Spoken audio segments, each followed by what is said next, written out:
about the ways that climate change is going to fuel cities being depopulated, massive refugee movement throughout the world, destabilization of governments. We're talking about something that goes far beyond an environmental issue. And one of the people at the center of this work in Austin is Bob Hendricks. Bob is a colleague of ours. You all elected him as a member of the local board, the local executive committee for the Sierra Club. So he's one of the volunteer leaders who makes the Sierra Club hum and keeps this machine running in Austin.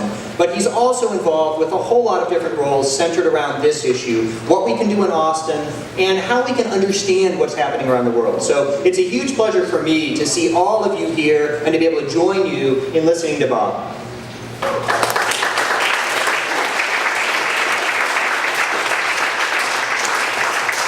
Thank you very much, Patrick. I have a lot of material I'm going to be throwing at you. I won't even go through all of it, but I will hit highlights and the main points. And so I'm going to get started, but first, we have a questionnaire for our Climate Change Committee that many of you have been filling out. But if there's anyone who hasn't gotten it yet, it allows you to be active at whatever level you're comfortable, whether it's just very little or much. And you can wait until the end and see before you turn it in, if you want to see if you want to change after I say some things. Okay. Anyone need the survey? Okay. So I'm going to be talking about solutions for climate change, mostly. The experts on climate communication have told us that there's only 5 things we need to know in order to start being active. That scientists agree that it's happening, it's us, it's bad, and we can do something about it. Now, you already know it's happening. You have seen the data that shows the temperature just going up and up. You've seen the effects in the wild on the changes in global warming.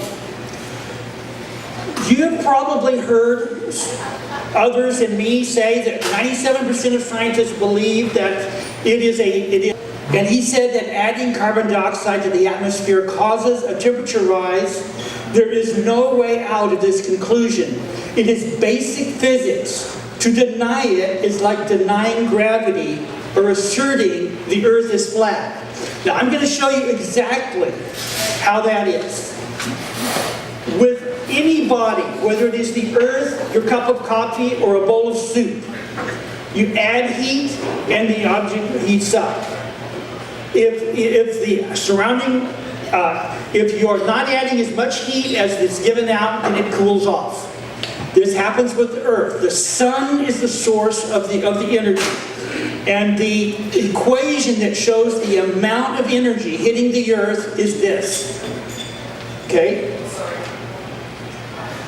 Now, the Earth then warms up and emits radiation back into space. And if we had no greenhouse gases, this would be the formula that has to be in balance. The incoming has to equal long-term the outgoing. And if you did that, you would, in solve for T, you would end up with the temperature of Earth averaging 0 degrees Fahrenheit. We would be a snowball. But fortunately, we do have some greenhouse gases, and we have to add another factor called E, and that's the emissivity, and that is how much of it actually ends up going back into space versus how much stays. If you increase the greenhouse gas, then the emissivity goes down because more of it is caught and the temperature has to go up. That's the basic physics. Now, the rest of his quote is, adding carbon dioxide to the atmosphere inevitably causes a temperature rise. And the more you add, the greater the temperature rise. Okay, but we have a really big atmosphere. So let's think of it about, try to get a handle on how much we're adding. This room, if the ceiling was a little bit taller, could hold 2 tons of pure CO2 at this temperature, roughly. So imagine that this was one big container, a little bit higher, and we stacked them on top of each other. And if we took all of the extra CO2 we've added to the Earth's atmosphere since 1850 and put it into those containers and stacked them on top, do you think it would just about reach all the way to the moon? No. The CO2 we added just last month would go past the moon. In fact, the CO2 from just the past year and a half would reach the sun. The numbers of CO2 that we are putting in the atmosphere are incredible. We're adding 50 billion tons of carbon dioxide equivalent a year right now. And that causes the temperature to go up. That causes the global temperature to rise. You already know it's bad. You know about the wildfires. We just saw it from Patrick. You know about the horrible droughts all over. You know about the heat waves that are killing people. You know about the flooding that is becoming more severe and more common. You know about the storms that are more severe than ever, that make no sense unless you take into account global warming. So you already know that, so I'm not going to go into that. The worldwide extremes are increasing, and you already know that. That's not where we need to talk. But what I want to talk about is what we can do about it, because we can do something about it. So what can we do? Well, for years we said, just stop adding greenhouse gases to the atmosphere. That is very important. But already we're over 400 parts per million of CO2 in the atmosphere. And it takes hundreds of years for CO2 levels to naturally drop. The last time Earth saw 400 parts per billion of carbon dioxide, the sea level ranged between 20 feet and 30 feet higher than today. 30 feet is all the light green, yellow, and red. Florida would be over half underwater. Bangladesh would be in even worse shape, with 2/3 of it underwater. That would be catastrophic. We must get back to 350 parts per million, or possibly we need to get back down to 300 parts per million, but it's hard to get CO2 out. So how does that happen? Well, if you read the New York Times, you know that Hansen has been a hero of trying to get something done about climate change. And his latest models, there's a lot of information here, but the key thing is, this first graph has models with no CO2 at extraction. And even a very rapid reduction in CO2 will leave us near 400 parts per million. But if we pull CO2 or carbon out of the atmosphere, then we can get to 350 with just a 6% a year decrease, as long as we take the relevant amount of CO2 out. Okay, so he sees pathways. If we start by 2020, and you can probably guess why he picked 2020. So we must stop adding greenhouse gases to the atmosphere, and we must capture some of the CO2 emissions that we've been putting up back into the ground or elsewhere. So first we're going to talk about cutting greenhouse gases, because that's really, really important, as it always been. We're going to first look at the solutions that exist and which ones are the most important. And then we'll look at personal, local, and national actions needed to implement these solutions. Now, to get perspective, let's look at the sources of the greenhouse gases, at least according to these sources here. The first one, we have the U.S., and this is a little dated, but it's probably still relatively accurate. Notice that electricity is big in both places. That's an easy one to change. Industry is big in both places. We have transportation much bigger in the U.S. than elsewhere, so this is something we really need to work on, and it is also important worldwide. Then we have the agricultural area, and this is less in the U.S. because the tropical forest deforestation is a big piece of that, and the land uses. So we don't have as much control over this part as we do some of these others. And so that's just to give a sense of where we need to be cutting.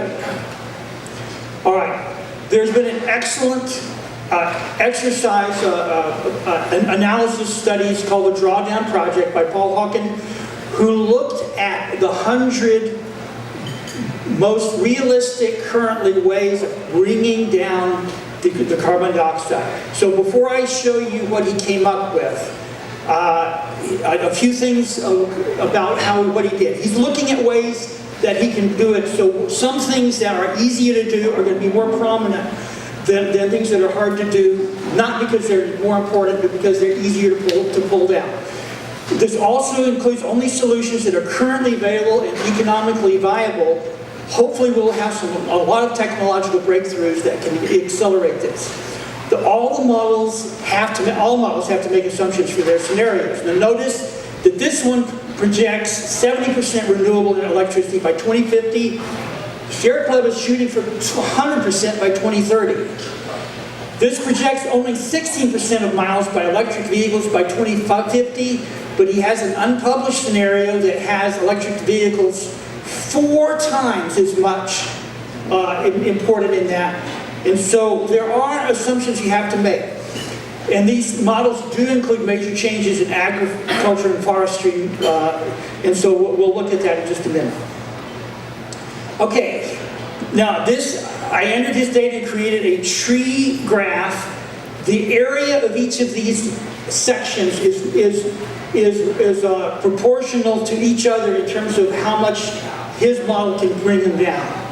And so first take a quick look. No, there is no magic bullet. The biggest one of these is still less than 10%. The second thing to note is the major sectors. And so notice that we have the food sector as the biggest, with the electricity, of course, a very big one. And I'm having a little trouble reading this tiny print. Land use, and that's a lot because of deforestation of the tropical rainforests. And then we have refrigerants, the handling of those and the leakage into the atmosphere. And so we're going to look at each of these sectors in just a little bit more detail and note the top 10 single issues that he identifies. The food sector. Now, the next several graphs are all still proportional to the area, but I blew it up so we could actually see it a little bit better. Notice that the number 3 and number 4 of the 100 are reduced food waste and plant-rich diet, eating less meat. Those both generate a lot of methane, and that's important for us to get control of. So those are 2 of the big ones. Now this silvopasture has to do with raising cattle mixed in with trees. And apparently that is a significant way of helping to reduce the amount of CO2. All right, let's look briefly at the electricity sector. We have wind turbines coming in as the number 2 overall. And the solar farms and the rooftop solar are also not only in the top 10, but if you combine them, they're in the top 5. So we know, that's something we've really known that is important. The next is the land use sector. Not surprisingly, the tropical forest is a biggie at number 5. And that's another thing that the world really needs to manage. Now this is an interesting one, and there are a number of studies showing this. The number 6 and number 7 biggest ones are educating girls and family planning. This is mostly third world. That is a huge amount of difference, and it has to do with they run the family and can do what is not only have smaller families, so there's less energy demand, but also they can adopt the ways of sustainable energy use once they're educated. And so that's a fascinating result. The material sectors is interesting. This refrigerant management is number one, but there's a reason for that. Remember, he's doing what is realistic to do. And the refrigerants, the hydrofluorocarbons that are leaking up into the atmosphere are several hundred times as potent per molecule as carbon dioxide. But there is already an agreement, an international agreement that will pull these way, way down. So that is so big in part because we see we're going to get all of that down, and most of the others we're only going to get part way. But it's an important one.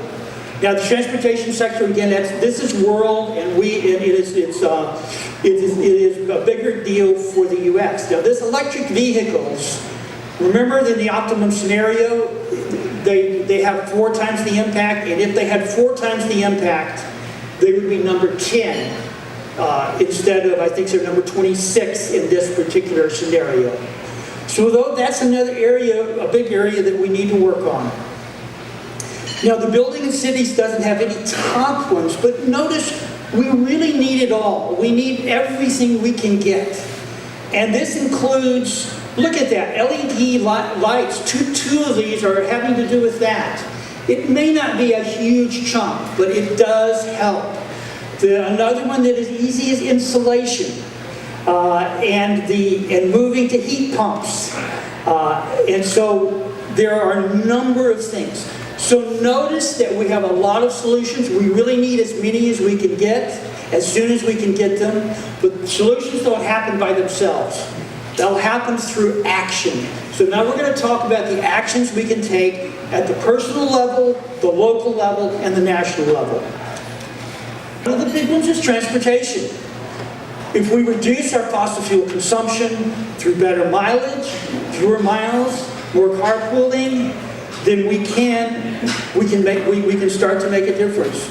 Another area is food, reducing the booth content and avoiding food waste. And we saw that from Hawkins' analysis. Another one is clean energy, reducing our dirty energy use. You can choose a clean energy provider if you can, or you can lower the usage of energy efficient appliances and cooling, and you can add insulation. So these are ways to personally, and also talk more to your neighbors about global warming. Now that doesn't directly pull any greenhouse gases, but there's a number of experts, including Catherine Hayhoe, who says this may be the most important thing we can do because we have to change the way the country is talking about global warming. And it is a forbidden subject. Most people won't talk about it. Finally, reduce, recycle, reuse. There's a high correlation between high consumer spending of more wealthy people and high carbon footprints. So those are personal. We also, though, need to act on the local level. Austin Energy has control of its electricity, so we need to push them for more clean electricity. We also need to push them for more clean transportation. Public transit, light rail, electric buses, workable park and rides, bicycle and pedestrian pathways. All of these will help. And finally, there's a lot of little things that are in the city sustainability plan, climate plan. And these are important. They do all add up. So those are some of the main things locally that we can and should and are working on. But we've got to also act on the national level. We cannot do enough with the personal and the local alone. One of the things that we need to do is to support the National Sierra Club initiatives or other organizations' initiatives if you're in them, to delay and block the Trump administration's effort on behalf of the fossil fuel industry to dismantle what little we have to fight global warming. We must continue to oppose opening up the Arctic, Gulf, Atlantic, and Pacific Coast for drilling. Oppose opening national parks and monuments to drilling and mining. Oppose fast approval of pipeline projects. Oppose the border wall. And there's lots more.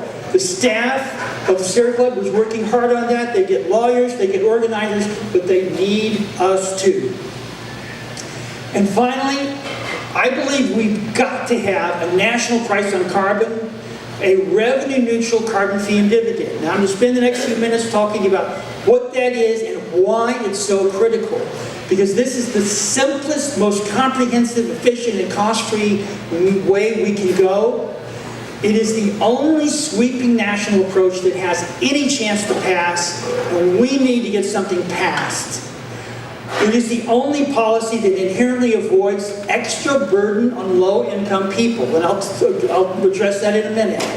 And it actually increases jobs, whereas a straight carbon tax may well reduce the number of jobs via an economic model. This doesn't. So what is this carbon fee and dividend?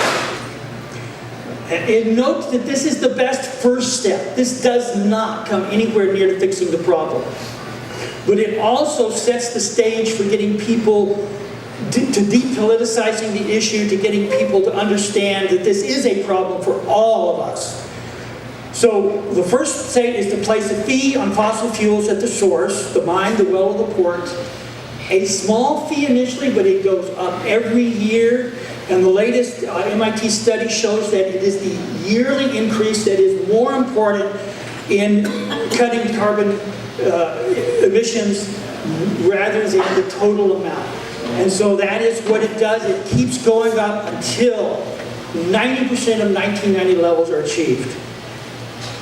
It returns all of the revenue to households equally, at least on a per capita basis.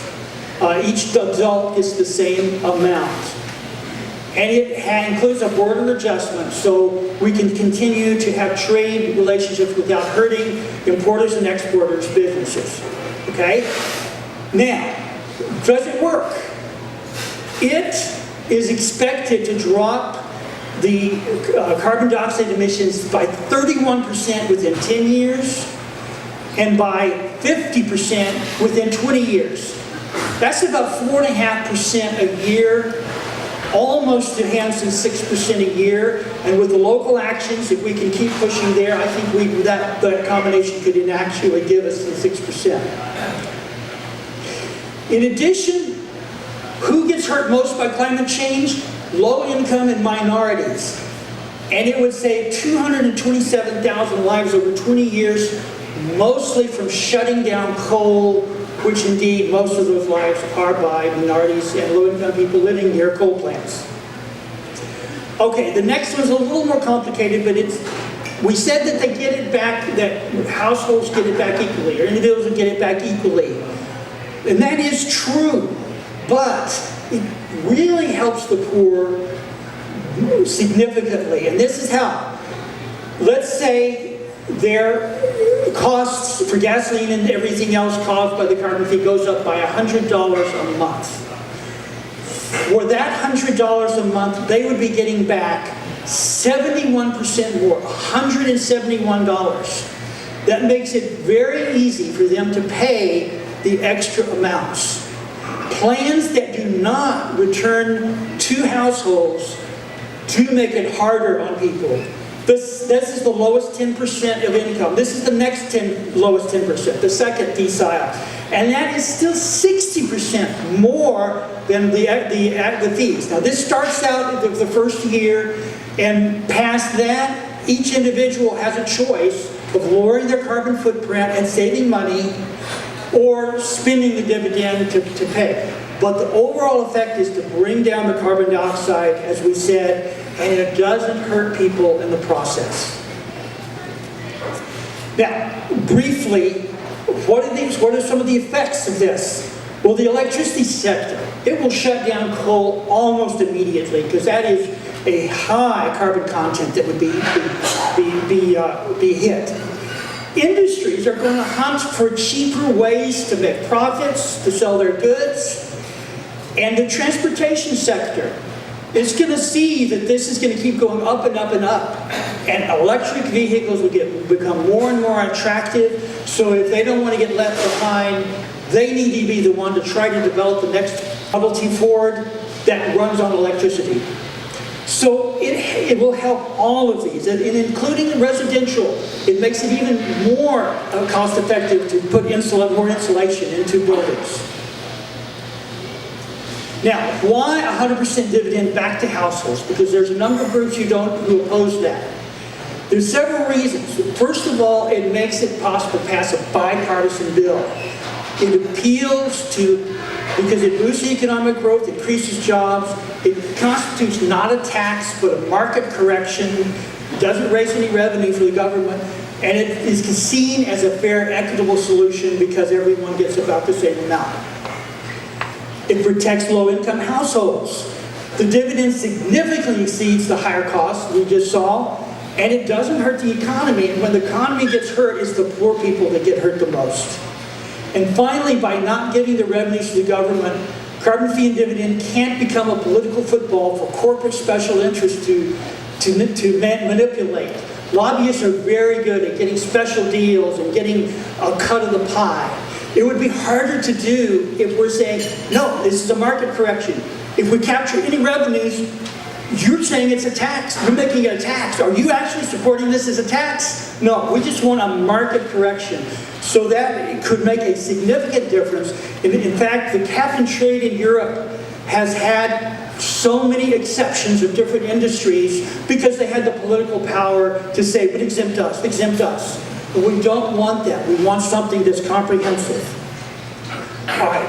So some form of carbon tax is recommended by an awful lot of people. The Sierra Club, most economists, even conservative economists, the major climatologist activists, including my favorite three, James Hansen, Michael Mann, a Nobel laureate, and Katharine Hayhoe, and many major politicians, including Obama, Bernie Sanders, who actually proposed a version of carbon fee and dividend, Lloyd Doggett, and several hundred other congressmen and senators, although we don't have enough yet to pass it. Drawdowns, Arthur Hawken also says that he thinks this will push most of the action, the solutions that he's placed in the thing, and so that is another valuable recommendation to me. Now, to change this policy, we've got to work together. We need a mass movement.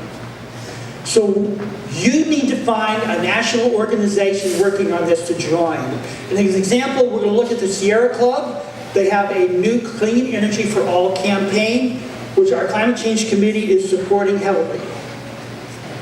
Now, there's too much here to do it, but there's three major points. One of them is cleaning the grid, and they are shooting for carbon-free electricity by 2030. That is what they are working for. Also, we want to electrify everything, especially automobiles. And their goal by 2030 is 50% reduction. That is a big reduction. That would be very, very helpful. And another one, and the third major plank is keep dirty fuels in the ground. And that includes that we, no new fossil fuel infrastructure or drilling on public lands, the things we have control of. So those are the major three policy goals. And with all of that copied straight. It also, though, says that we must pursue this with justice and equity. What do they mean? As we work with allies for a new clean energy economy, we will seek quality careers within the new energy economy.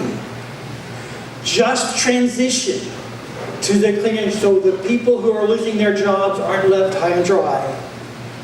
Equitable access to this new clean energy. Affordable clean energy. That is one of the things that low-income people are most concerned about. And democratic accountability, safeguards, and transparency so that the energy industry is benefiting the public interest and not just the pockets of the corporations. This is their plan. Now, as I said, the Climate Change Committee is supporting all of that, and we have already been active. We have an active Austin energy team to press the Austin City Council to move to carbon-free electricity by 2030, and I think we'll get there.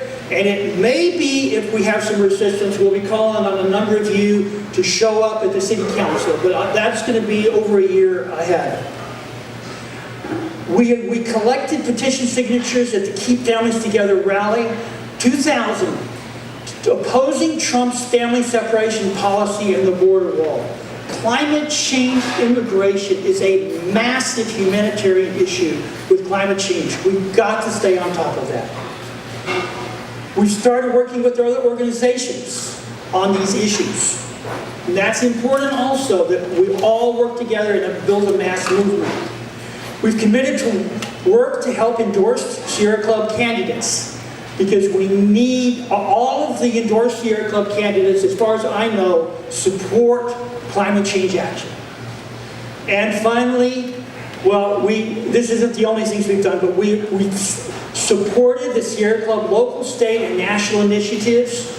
We pick one that we see as one of the most important each month and ask people who are willing to, who get on our list, to simply take 5 minutes to go online and support that, to help the Sierra Club staff. So those are some of the things that we're doing, and I hope you will join us in some capacity, whether it is in a supporter role of just taking the 5 to 15 minutes a month, or in a more active role. The final statement in their Clean Energy for All plan is worth reading. In addition to winning specific policy victories, we will target the broader value system and use mass engagement and demonstration to change cultural norms. We cannot achieve our ambitious goals without you.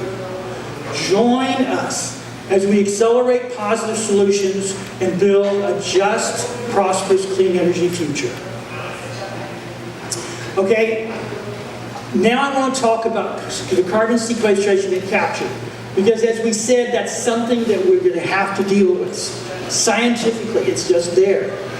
I personally don't think the time is right to try to pass carbon sequestration and storage legislation, nor should we until carbon fee and dividend or some piece of price on carbon is passed, lest we embolden fossil fuel supporters to falsely claim it's enough and abandon cutting greenhouse gases, which has got to be a top priority. It also will open up more considerations once we get something passed. But we will eventually have to do it, and the sooner the better. The science demands it. So we need to start that discussion. You, as climate advocates on the forefront, need to be aware of this discussion. Now, there will also be talk about starting geoengineering.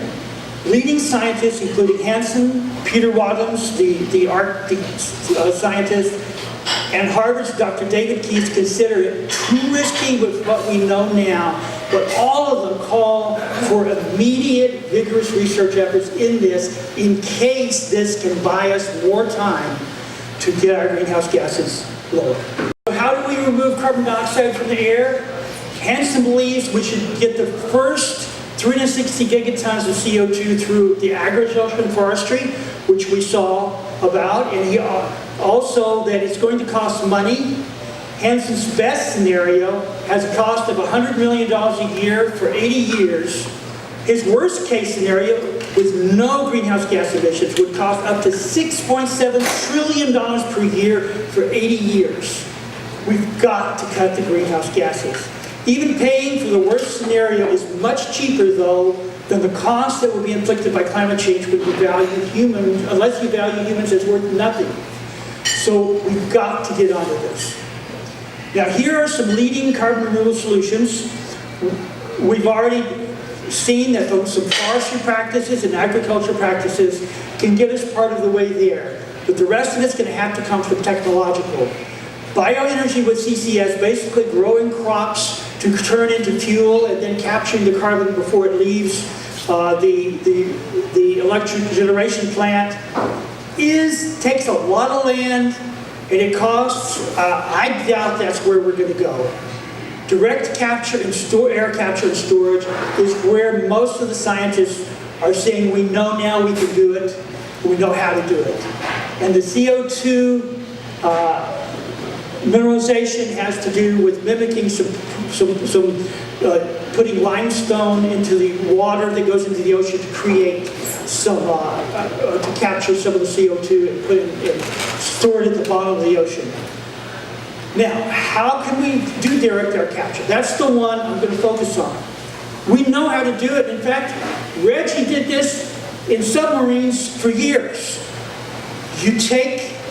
One way is you can take the solution, the air goes through it, it captures the CO2, then it goes to another tank where energy is applied and the CO2 is released. And if you use wind or solar energy, there's no CO2 cost. So we capture CO2 without any cost. And there are companies that are already doing this. Climeworks has a fully functional, they designed it and employed it simply to capture carbon dioxide and stick it deep into the ground in part of rock formations. Global Thermostat is working on systems that's proprietary, but they claim to have a lower cost solution. They think it down to $50 per ton, whereas the lowest estimates of others is more like $100 a ton. I think Bruce has some other numbers to suggest even the possibility of going farther. And finally, the carbon engineering. This is the one that Bill Gates is financing for Harvard's David Keith, that they just made public so anyone can use it. And again, his numbers are about $100 to $200 per ton. Okay, so we have solutions. We can still solve this problem. Hansen believes the climate system moves slowly, and that because of that, we're not going to realize the extra temperature that's already built into the system before later.